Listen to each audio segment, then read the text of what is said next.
ওটা আলোচনার কোনো বিষয় না, এটা নিয়ে আমরা আলোচনাই করতে চাই। এটা একটা হাস্যকর কথাবার্তা, এটা মানে হাস্যকর কথা ছাড়া তার কিছু নেই। বাংলাদেশের মানুষের এই মুহূর্তে প্রত্যাশা হচ্ছে জাতীয় নির্বাচনের মাধ্যমে নির্বাচিত সরকারের হাতে ক্ষমতা তুলে দেওয়া, যারা জনগণের কাছে দায়বদ্ধ থাকবে, যারা জনগণের কাছে জবাবদিহি থাকবে। এই জনগণের মালিকানা ফিরিয়ে দেওয়ার একমাত্র পথ হচ্ছে এটা, অন্য কোনো কিছুর কোনো অবকাশ নাই, অন্য কোনো আলোচনারও কোনো সুযোগ নেই। যত সংস্কার করি আমরা এগুলো সংসদে নিয়ে পাশ করতে হবে আগামী নির্বাচনের পর। সুতরাং যেগুলোতে যদি জাতীয় ঐক্যমত করা যায়, কোনো কিছুতে যদি করা যায় সেগুলো হতে পারে ইমিডিয়েটলি, এগুলো তো সময় লাগার কথা না। যেখানে ঐক্যমত হবে না, এগুলো আগামী নির্বাচনে প্রত্যেকটি দল জনগণের কাছে যাবে তাদের ম্যান্ডেট নেওয়ার জন্য, এবং সেই ম্যান্ডেট নিয়ে আগামী জাতীয় সংসদে পেশ করা হবে। সংসদ সিদ্ধান্ত নেবে, জনগণের নির্বাচিত সংসদ সিদ্ধান্ত নেবে। আর যদি কোনো কমিশনের রিপোর্ট, যদি কোনো রিকমেন্ডেশন থাকে এখন, সেগুলো সংসদে পেশ করা হবে, আলোচিত হবে, বিতর্ক হবে, তর্ক হবে।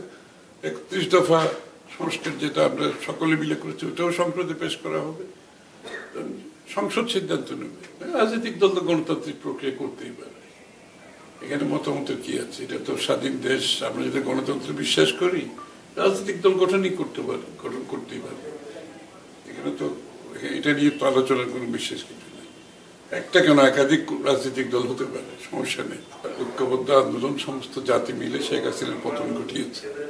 আমরা চাই না এই সমস্ত আন্দোলন নিয়ে কোনো ধরনের নিজেদের মধ্যে ভুল বোঝাবুঝি হোক, বিভেদ সৃষ্টি হোক।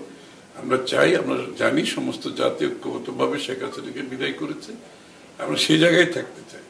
আন্দোলনের কৃতিত্ব নিয়ে জাতির মধ্যে বিভক্তি হোক, এটা আমরা চাই। জনগণের উপর চাপ সৃষ্টি করবে, এমনিতে জনগণের ক্রয় ক্ষমতা কমে গেছে, চরম ভাবে জনগণের ক্রয় ক্ষমতার উপর চাপ সৃষ্টি করবে। বিশেষ করে নিম্ন মধ্যবিত্ত, মধ্যবিত্ত এবং নিম্ন আয়ের মানুষের আগামী দিনে তাদের জীবন যাপন খুবই কঠিন হয়ে পড়বে।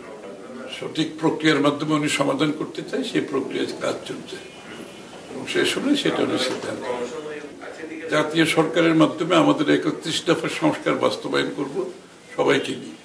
ওটা আলোচনার কোনো বিষয় না, এটা নিয়ে আমরা আলোচনাই করতে চাই। এটা একটা হাস্যকর কথাবার্তা, এটা মানে হাস্যকর কথা ছাড়া তার কিছু নেই, এটা আলোচনার কিছু নেই। এটা নিয়ে বিএনপির অবস্থান পরিষ্কার। যার বিরুদ্ধেই চাঁদাবাজি, দখলদারি কিছু নিয়ে যার বিরুদ্ধেই কমপ্লেইন আসবে তার বিরুদ্ধে অ্যাকশন নেওয়া হবে, এবং ইতিমধ্যে 600-র অধিক আমাদের নেতাকর্মী বহিষ্কৃত হয়েছে।